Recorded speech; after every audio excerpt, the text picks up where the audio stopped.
Coastal planes, इसके बारे में अपनी पढ़ाई शुरू करते हैं, इसके बारे में समझने की कोशिश करते हैं। तो अगर हम बात करें द कोस्टल प्लेन्स की, तो जहां पे ये 5th नंबर है, ये जो जितना भी ब्लैक पार्ट है, तो यहाँ पर हमें अपना कोस्टल प्लेन देखने को मिलता है। इतनी चीज आ गई होगी आप लोगों को समझ में, ये देख लिए मैप में कहाँ कोस्टल प्लेन लाई करता है। अगर हम बात करें इसकी स्ट्रेच की, मतलब कितना फैला है, तो ये अरेबियन सी से लेकर बे ऑफ बंगाल तक फैला है। तो अरेबियन सी किधर है, इधर है, बे ऑफ बंगाल किधर है, इधर है, तो पूरा ये स्ट्रेच ही तो है, यहाँ से लेकर यहाँ तक पूरा स्ट्रेच ही तो है।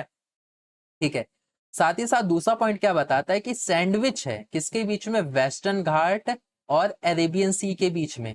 अब इसके लिए समझाता हूँ, वेस्टर्न घाट हमारा कहाँ पर है, ये रहा हमारा वेस्टर्न घाट। ठीक है, अरेबियन सी कहाँ है हमारा, हमारा अरेबियन सी यहाँ पाया जाता है। तो उसके बीच में कौन सैंडविच है हमारा, ये हमारा वेस्टर्न कोस्टल प्लेन्स। तो वेस्टर्न कोस्टल प्लेन्स कहाँ पर है, ये रहा। तो देखो सैंडविच क्या होता है, बीच में तो होता है। ये रहा अपना घाट, प्लेटू जिसे कहा जा रहा है, अरेबियन सी ये रहा, इसके बीच में बेचारा कौन है अपना, ये है वेस्टर्न कोस्टल प्लेन। ठीक है, तो वेस्टर्न कोस्टल लाइन की अगर हम बात करें, तो इसे हम 3 सेक्शन में डिवाइड कर सकते हैं। कितने सेक्शन में, 3 सेक्शन में हम डिवाइड कर सकते हैं। पहला जो होता है जिसे हम कोंकण प्लेन कहा जाता है, वो मुंबई से लेकर गोवा तक के बीच में है। ठीक है, दमन में या मुंबई के आसपास मिलेगा आपको ये कोंकण प्लेन, कोंकण प्लेन कहा जा रहा है, तो ये रहा।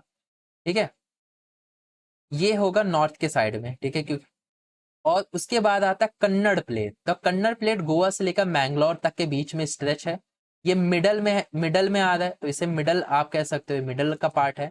और अगला आता है मालाबार प्लेन, जो कि मैंगलोर से लेकर कन्याकुमारी तक स्ट्रेच है, जो कि 3rd पार्ट। तो तीनों सेक्शन हमने पढ़ लिया, कोंकण है, कन्नड़ है, मालाबार प्लेन। ठीक है, ये गुजरात प्लेन नहीं समझना। तो ठीक है, गुजरात प्लेन देखना तो यहाँ से लेकर यहाँ तक स्ट्रेच है।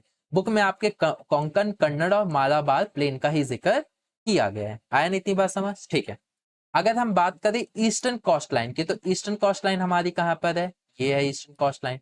तो यहाँ पे भी हमें 2 देखने को मिलते हैं। कितने देखने को मिलते हैं, जैसे ये 3 पार्ट्स में डिवाइड था, वैसे ही ये ईस्टर्न कोस्ट लाइन 2 पार्ट्स में डिवाइड किया गया है। तो सबसे पहले आता है द नॉर्दर्न सरकार, इसे इंग्लिश में सिरकर या आप जो भी कह लो, लेकिन हिंदी में इसे सरकार लिखा गया है। तो पहला पॉइंट तो ये हो गया, यहां से लेकर यहां तक स्ट्रेच हमें देखने को मिलता है। और दूसरा हमें कहाँ देखने को मिलता है, जिसे हम कहते हैं कोरामंडल कोस्ट कहा जाता है, जो कि यहां से लेकर यहां तक स्ट्रेच है।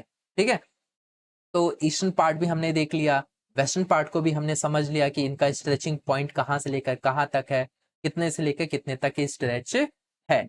अगर हम बात करें तो यहाँ पे हमें लार्ज रिवर्स भी देखने को मिलेंगी, कहाँ पर, वेस्ट की साइड में।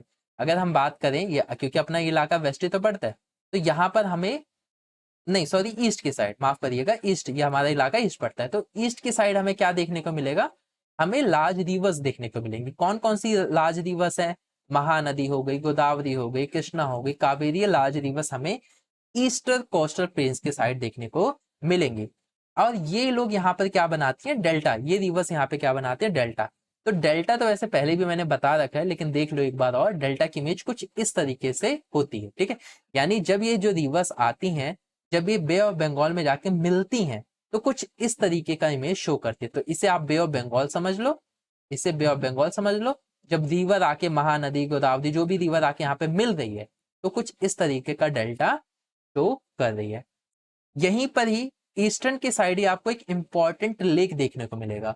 उस इंपॉर्टेंट लेक का नाम है चिल्का लेक। ठीक है, क्या नाम है उसका, चिल्का लेक। ये ओडिशा लिखा है, वैसे ओडिशा का पुराना नाम ओडिशा है। ठीक है, तो एक चीज ध्यान रखना है कि जो चिल्का लेक है ना, वो लार्जेस्ट सॉल्ट वाटर है इंडिया की। ये बात ध्यान रखना कि इंडिया की लार्जेस्ट सॉल्ट वाटर लेक कौन सी है, तो आप बोलोगे कौन सी है, चिल्का लेक। कहाँ पे पाया जाता है, उड़ीसा में। कौन सी रिवर के पास, तो महानदी डेल्टा के पास। तो कहाँ मिलेगा, तो महानदी रिवर ये रही, तो जहां ये डेल्टा बनाते हैं, तो यहाँ पे चिल्का लेक देखो लिखा भी है, अगर ये देखोगे ना यहाँ पे चिल्का लेक लिखा भी है। ठीक है, तो यहाँ पे हमें देखने को मिलता है। तो इसी के साथ अपना ये वाला टॉपिक भी खत्म होता है।